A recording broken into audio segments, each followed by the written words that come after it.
शंकर जी अपने माथे पे कैसा तिलक लगाते हैं? आड़ा, ऐसे त्रिपुंड। क्यों लगाते हैं? शंकर जी का तिलक ऐसे आड़ा है, जबकि भगवान नारायण का तिलक सीधा है। बोलो क्यों? अब बताओ कि आड़ा कौन है और सीधा कौन है? शंकर जी आड़े बैठते हैं कि सीधे? जोर से, जोर से, जोर से।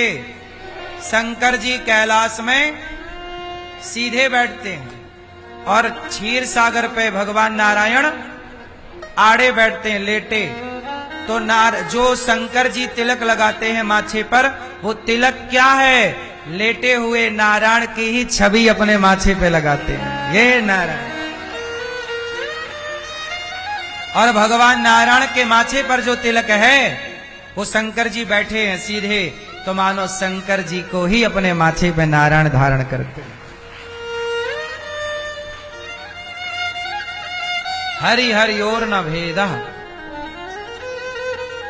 इसलिए शंकर जी का तिलक टेढ़ा है, त्रिपुंड, क्योंकि वो टेढ़ा नारायण भगवान लेटे ना, तो पूरा भगवान नारायण का स्वरूप है। और शंकर जी खड़े हैं, बैठे हैं सीधा, तो ये छवि माथे पर।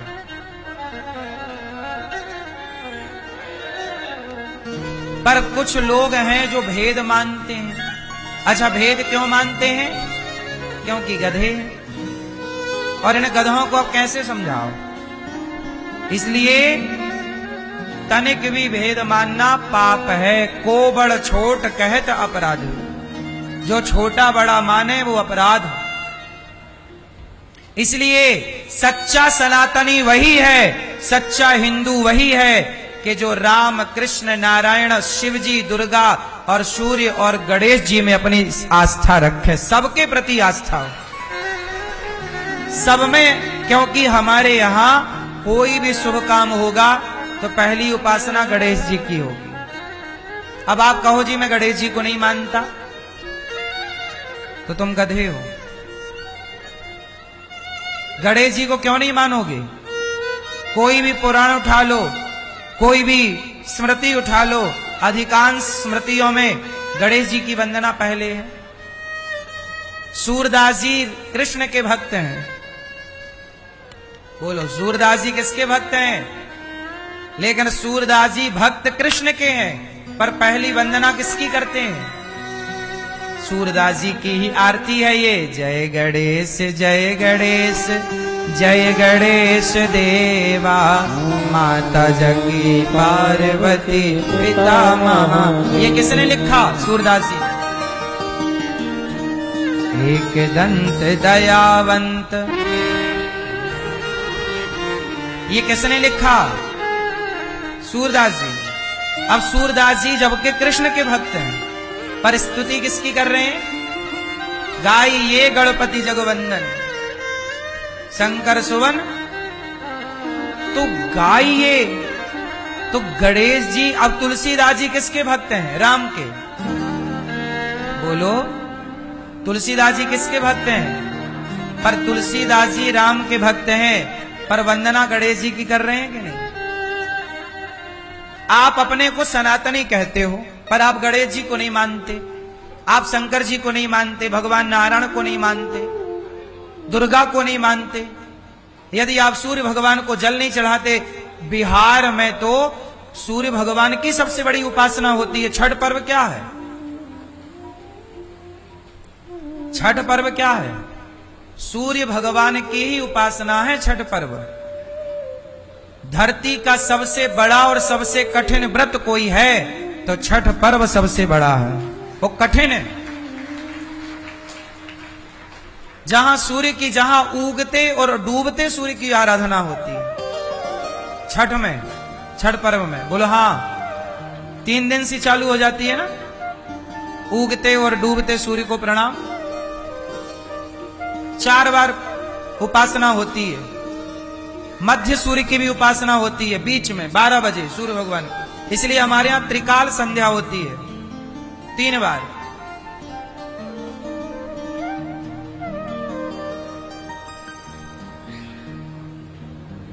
इसलिए हम, अच्छा मुसलमान कितनी बार नमाज पढ़ता है? 5 बार। मुसलमान 5 बार नमाज आज भी पढ़ते हैं। वो 5 बार अपने ईश्वर को आज भी प्रणाम करते हैं, पर आप 3 बार भी प्रणाम करना भूल गए, इसलिए तो सनातन का ह्रास हो गया। मुसलमान ने मुसलमान होकर अपनी परंपरा नहीं छोड़ी, पर हिंदू ने हिंदू होकर अपनी परंपरा छोड़ दी। मुसलमान ने कुरान पढ़ना नहीं छोड़ा, हिंदू ने गीता पढ़ना छोड़ दिया। मुसलमान ने मदरसा जाना नहीं छोड़ा, हिंदू ने गुरुकुल जाना छोड़ दिया। मुसलमान ने टोपी लगाना नहीं छोड़ी, हिंदू ने तिलक लगाना छोड़ दिया। इसलिए मुसलमानों के वामन देश हैं और पूरी दुनिया में हिंदुओं का एक भी देश नहीं है। हिंदू राष्ट्र एक ही बन जाए भारत, उसके लिए जूझना पड़ रहा कि एक हिंदू राष्ट्र तो हो। ले दे के अपना नेपाल हिंदू राष्ट्र था, अब वो भी नहीं है। क्यों? क्योंकि मुसलमान अपने धर्म अपनी परंपराओं को लेकर कट्टर है, लेकिन हिंदू अपनी संस्कृति अपनी विरासत को लेकर के कट्टर नहीं है, जबकि होना जरूरी है। अपने धर्म के लिए तो कट्टरता जरूरी है। हम कट्टरता का अर्थ ये नहीं कि मारना, कट्टरता मतलब काटना नहीं, मारना नहीं, जान लेना नहीं। कट्टरता का मतलब ये है कि कितनी भी भूख लगी हो, लेकिन बिना हम ईश्वर को ध्यान किए प्रणाम किए हम भोजन नहीं करेंगे, ये कट्टरता। भोजन बनेगा तो सबसे पहले भोग लगेगा, फिर खाएंगे, ये कट्टरता होनी चाहिए। बिना भोग लगाए नहीं खाएंगे। रसोई में पवित्रता का ख्याल रखेंगे, चप्पल पहन करके नहीं, भगवान का चिंतन करते हुए। 5 बार वो नमाज करता है, तुम 3 बार संध्या 3 बार ईश्वर की आराधना क्यों नहीं करते?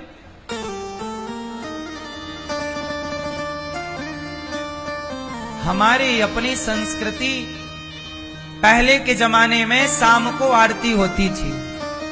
आज भी जब नमाज होती है ना, तो लाखों मुसलमान एक ही टाइम पर नमाज करते हैं। बोलो हाँ। लेकिन हिंदुओं के यहां संजी बेरा होती है, दिया बत्ती का टाइम। भारत के हर मंदिर में दिया बत्ती के टाइम घंटा चालू हो जाता है, टन टन टन। पहले के जमाने में सारा गांव एक जगह खड़ा होता था मंदिर में, सब लोग कीर्तन भजन करते, आरती करते, उसके बाद संध्या की ब्यारू करते, शाम का भोजन आरती के बाद। आज के जमाने में मंदिर बने हैं, पर मंदिरों में इलेक्ट्रिक मशीन लगाई गई है घंटा के लिए, टन टन टन टन टन वो बजा रही है मशीन। आजकल सोचिए हिंदुओं की ये हालत है कि घंटा घंटी शंख बजाने के लिए भी लोग मंदिरों में इकट्ठे नहीं हो पाते, वो भी मशीन लगाना पड़ता है। अब क्या होगा तुम हिंदुओं का? भाई मुसलमानों के देश तो बढ़ेंगे ना, क्योंकि वो अपने धर्म के लिए कट्टर हैं। तुम्हारी अपनी कट्टरता कहां है? शाम तो तुम्हारे लिए भी होती है, शाम मुसलमान के लिए भी होती है। मुसलमान को भी शाम को नमाज करना होता है, तो शाम को तुम्हारे मंदिरों में भी तो आरती होती है। तुम भी तो अपने घर में आरती शाम के टाइम सा परिवार खड़े होके, माँ बेटा पत्नी पति सब खड़े हो जाओ, सारे लोग एक साथ नमाज मुसलमान करता है, तो तुम सारे लोग एक साथ खड़े होके आरती क्यों नहीं करते? 5 मिनट का कीर्तन क्यों नहीं करते? भगवान का स्मरण क्यों नहीं करते? मुसलमान कभी अपने अल्लाह पे उंगली नहीं खड़ा करता, लेकिन हिंदू अपने भगवान पे उंगली खड़ा करता है। 4 बुक पढ़ लेगा साइंस की और बड़ा वैज्ञानिक हो जाएगा। भगवान पे ही सबसे पहली उंगली खड़ी होती है।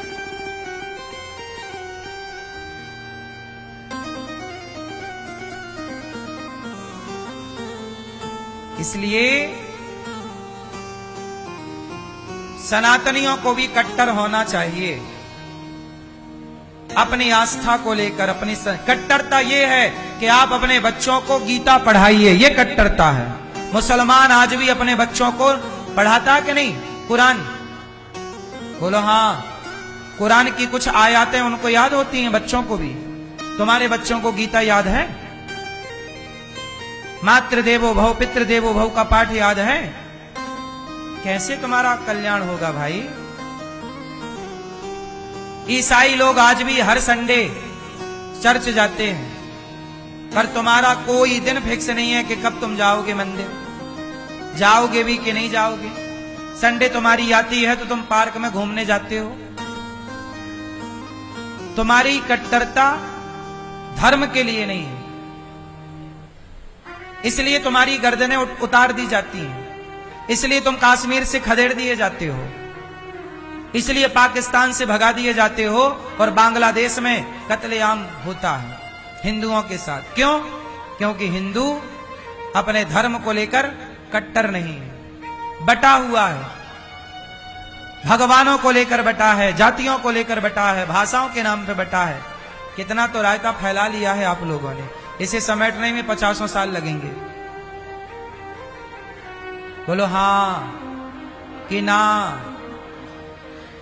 इसलिए हमारे भगवान ने गलत परंपराओं को रोका, इंद्र की पूजा बंद कराई और गिरिराज जी की पूजा स्टार्ट कराई।